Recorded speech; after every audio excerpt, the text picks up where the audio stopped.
Position নিয়ে তারা ধীরে ধীরে এগোচ্ছেন।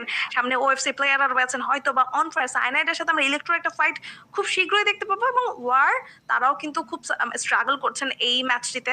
দেখো জেনিৎসু একা বেঁচে রয়েছেন, হার্ড জোনে বসে পড়বেন নাকি নিজের প্লেয়ারদেরকে বাঁচাতে, দেখা যাক। সেটি তো আমরা পরবর্তীতে জানতেই পারবো হাইলাইটস দেখার জন্য কিন্তু আমাদের টিকটক এবং হচ্ছে ফেসবুকে আপনাদের অবশ্যই চোখ রাখতে হবে বেস্ট হাইলাইটস গুলো দেখার জন্য স্কোয়াডসে।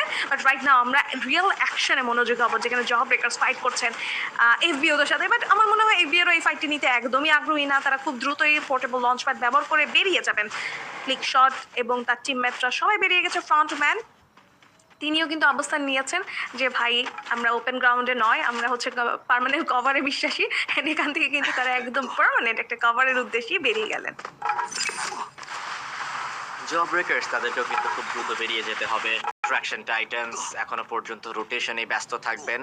টিম ডি কে সার্কেলের বাহিরে রয়েছে পুরো দল। ভাগ্য ভালো যে আবারও তারা পুনরায়